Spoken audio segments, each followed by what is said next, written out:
I could say that this part of the Bible is a pivotal part of the overall story. But then again, you could say that about just about every part of the Bible.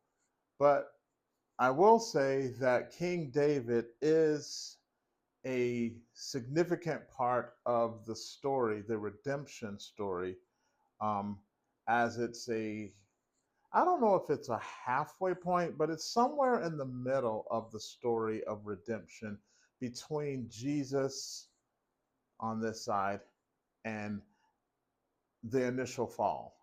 So, somewhere in the middle here, this is a significant part of the story and what David signifies and what his character means to the overall story of the Bible.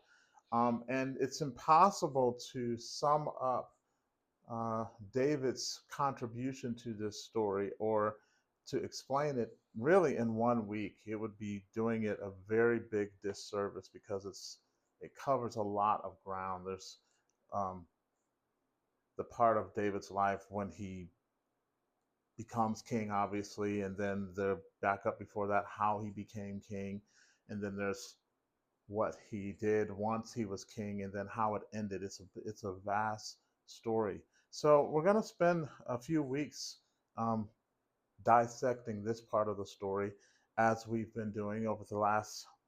This is the seventh week now. I'll say that I am really enjoying digging into these stories. It's meant a lot for me. I hope it means something for somebody. I hope somebody else is watching it and enjoying it. But it really has been life changing to me to go this far into the woods, in the weeds of these stories, and using, like we've talked about, the simplicity of the storybook Bible, and then ultimately not focusing so much on the players or the characters or the heroes in each of these stories, though they are significant and their contribution should not be taken lightly or for granted. But God was doing something really amazing, a thread throughout the whole Bible. Um, and if you looked close enough underneath what was happening on the surface, there was this great big uh, deep thing that God was doing um, on the journey towards the cross. And then, obviously, after that, the journey towards when Jesus comes back for us all. So, to get into David, it really wouldn't do it a good service to start at David. I think that we should back up a little bit to kind of set the stage for how David came about. And so we're going to talk about this woman named Hannah, and we're going to read out of this storybook Bible to start.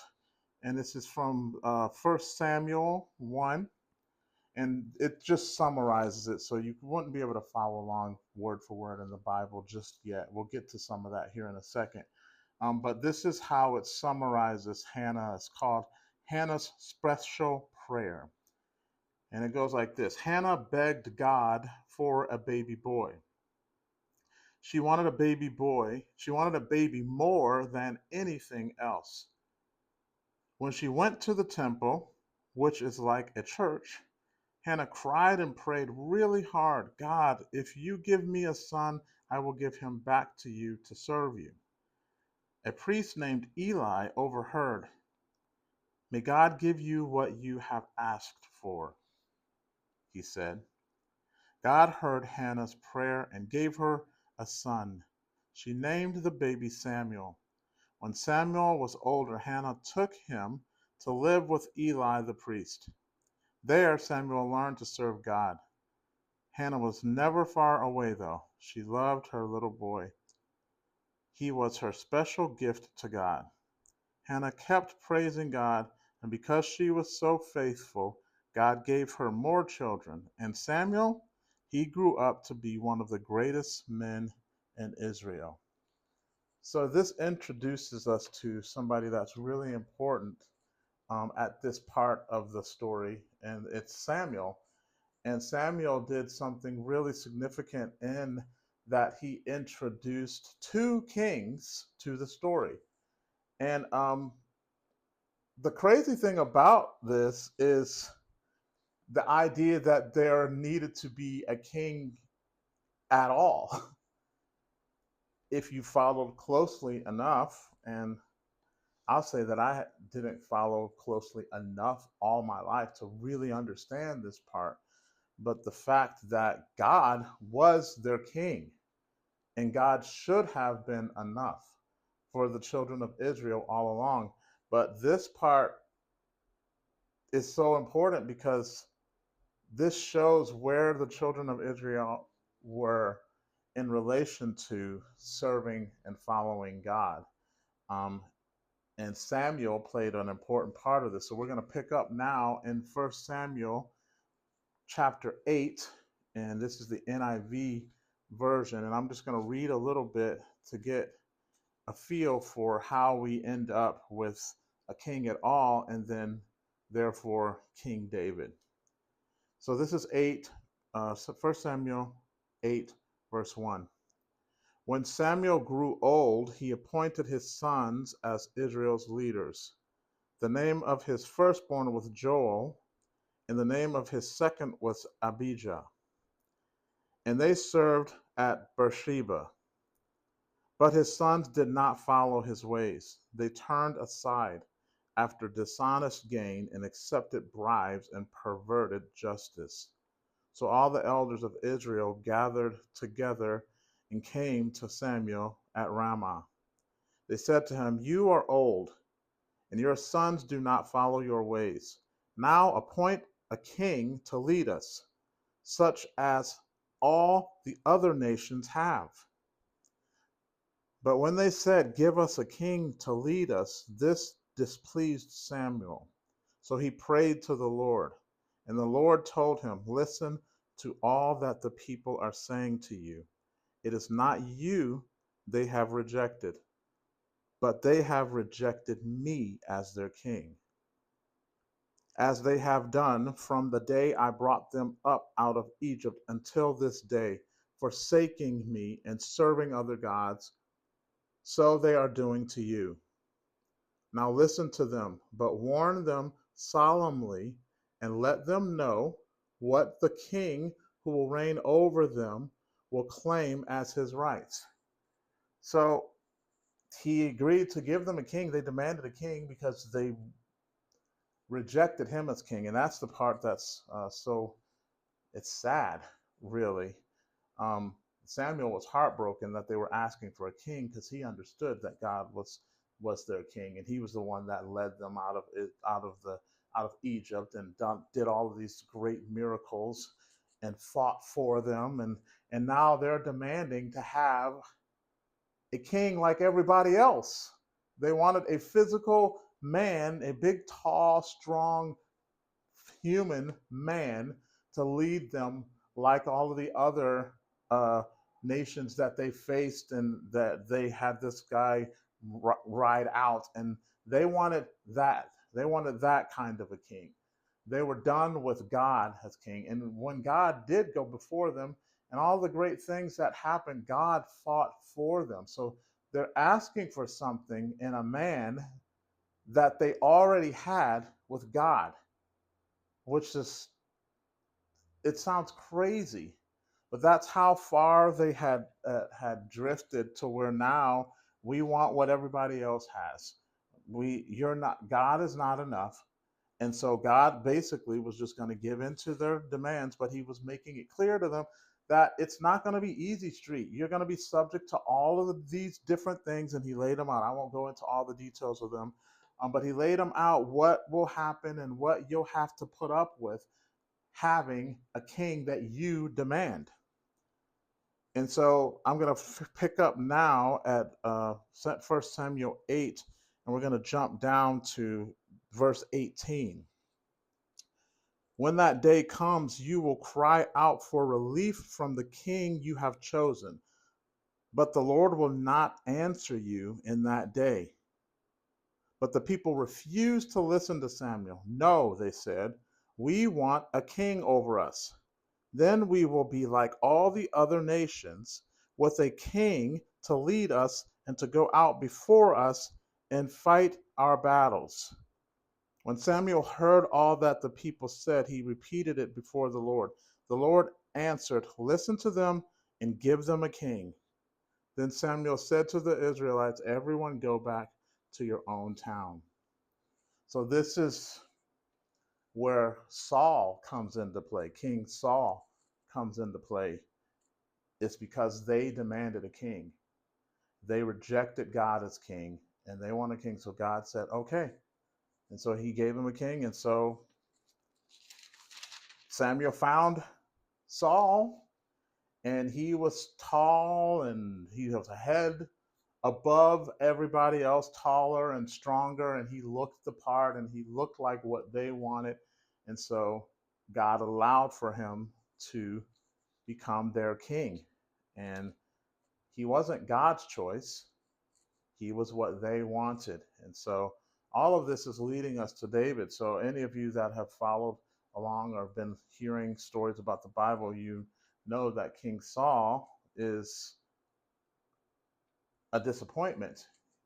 He disobeys God and he falls out of favor. And not that he ever really did have favor, but God did promise if he would do what he was supposed to do and he served God, that he would bless him. But he did not. He disobeyed God, and then God said, "Okay, I'm done with him.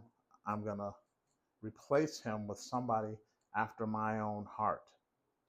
And so this is the part where the Bible shifts to a search for another that God would choose. And so now we're going to go back to this Bible, to this storybook Bible, and this is in First Samuel 16. And again, it's just a summary of what happened. As one of God's prophets or messengers, Samuel kept on listening to God and telling people what God said. One day, God told him, "Go to the little town of Bethlehem. You'll find a man there named Jesse. One of his sons will be my new choice for Israel's king. I will tell you which one when you meet them." One by one, Jesse brought his sons to Samuel. The first was handsome, the next looked strong. Surely one of these will be king, Samuel thought. But God said, "No, looks do not matter to me. I see what is in a man's heart." Jesse brought 5 more sons to Samuel, and God said, "No, no, no, no, no." "Is that all of them?" Samuel asked. "David, my youngest and smallest boy, is watching the sheep," Jesse said. Samuel asked to meet him. In spite of his size, David was bright-eyed, handsome, and strong. "He is the one," God said. Many years later, another king would come from Bethlehem. He would be from David's family line. He is the King of all kings, Jesus Christ. So that's pretty cool. The Bethlehem again. If you remember in the last weeks, like last week, we talked about Ruth and Naomi and how Naomi's husband took his family and left Bethlehem. Um, and then Ruth came back with Naomi into her hometown of Bethlehem. And then the love story happened. And then the family was redeemed through Boaz. And so here we are now, when after these many years, a king was demanded and approved and failed. And so now God's telling Samuel, this person that we talked about, that was so significant in finding the king that the people wanted, and now going to find the king that God wanted. And he sent him back to Bethlehem. That is so cool that that's ultimately where Jesus is born, is in Bethlehem. So again, I just love in these stories how detailed things are and how God orchestrated all of these things. And if you look really close, you could see his hand at work through it all. Like I said last week, when it seems like things are just happenstance and things are just happening, even in the chaos, even in wrong decisions, even with mistakes, God is still working together and orchestrating things to get what he needs done. And that's what happened here. God sent Samuel to Bethlehem. Of all places, he sent him to Bethlehem to find a king that will come out of Bethlehem.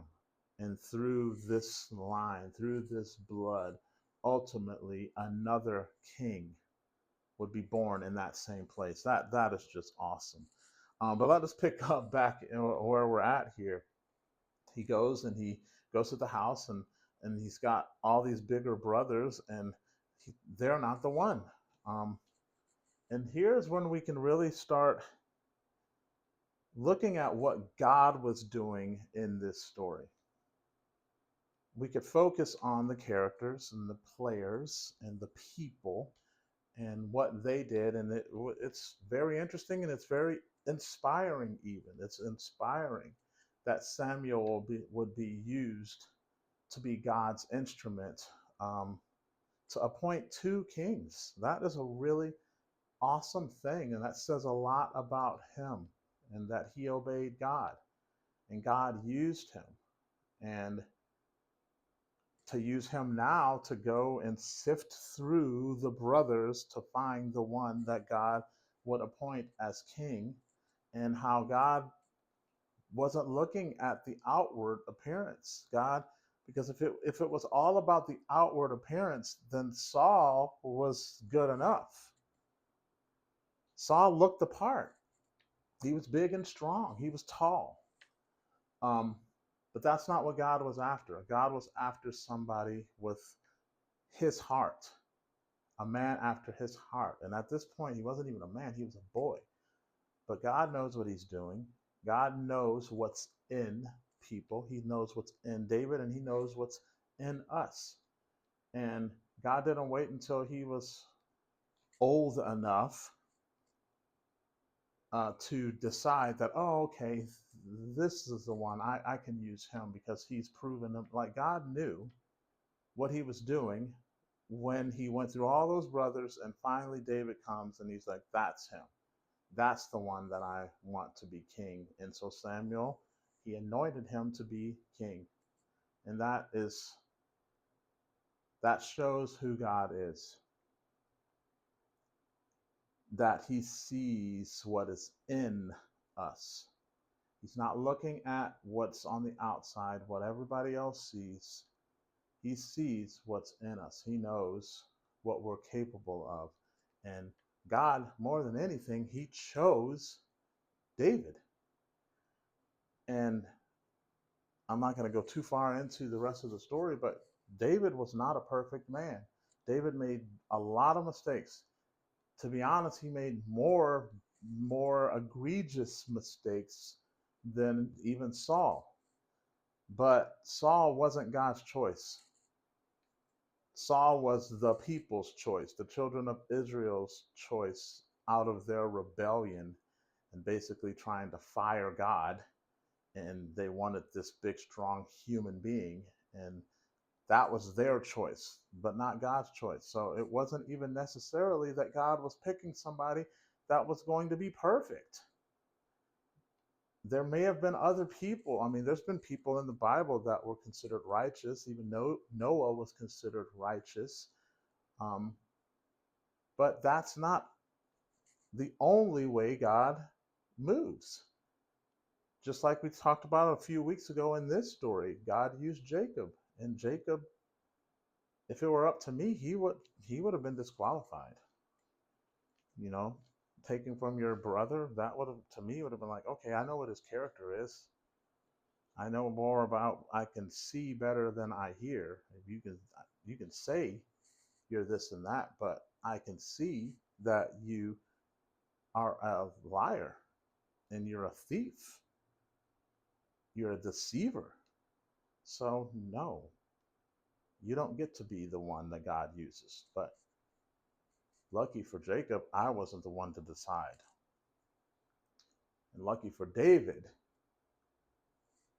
knowing everything. If I were God and I knew everything, and I knew what David was capable of doing in his sin, then even I would have said, no, not him. He's maybe he has a good heart, but what he's capable of, no.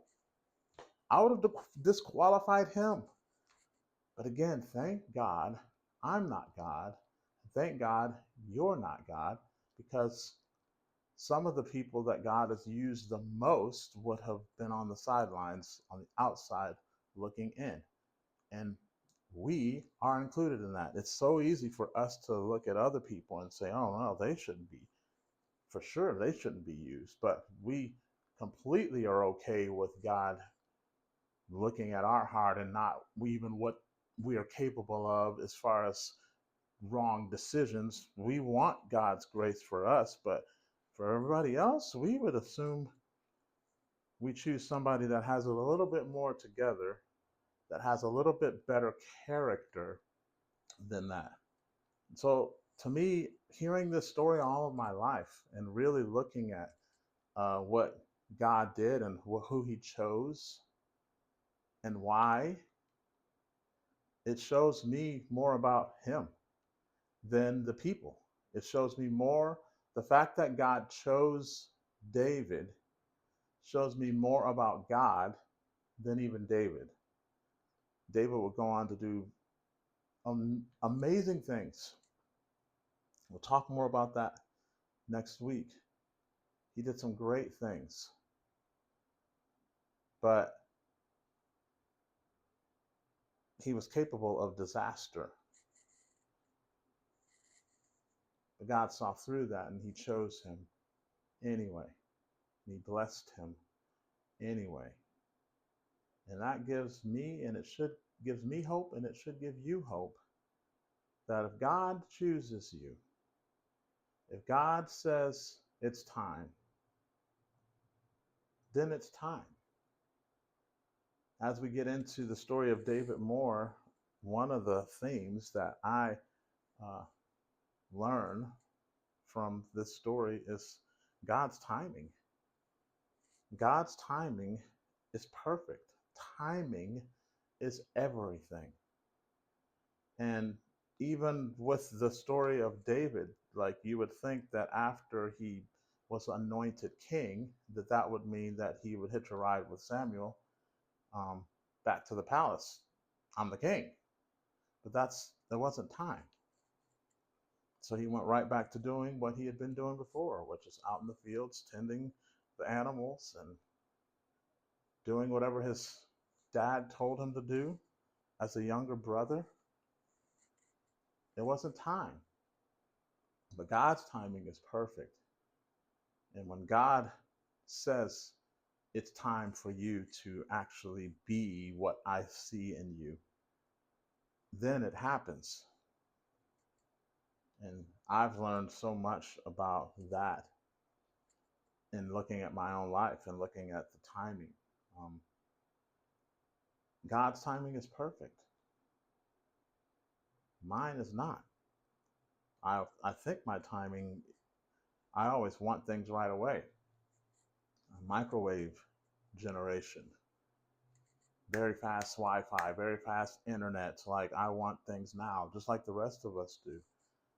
But in looking at this story, at looking at how it all came together, how it all came together with Samuel, and then even with Saul, and then on to David, timing.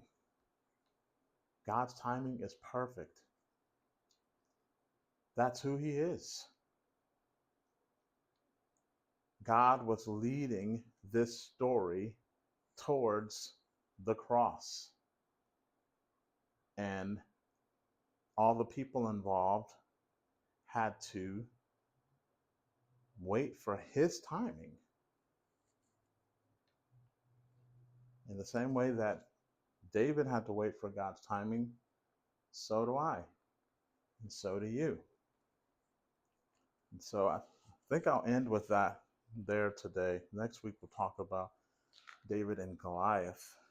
And that was one of the initial tests of David being mighty and being a warrior and foreshadowing of who he would become. Um, but up until this point, God chose him. And God didn't choose a perfect man, a very flawed man. But God saw his heart and he used him anyways. Let me pray for us. Lord, thank you for who you are. Thank you for the story of King David. Thank you for what we can learn about that story. Thank you that you chose us, Lord. None of us are deserving, but you chose us. You sent your son to die for us. You made a plan of salvation for us. All of us have fallen short. All of us have sinned.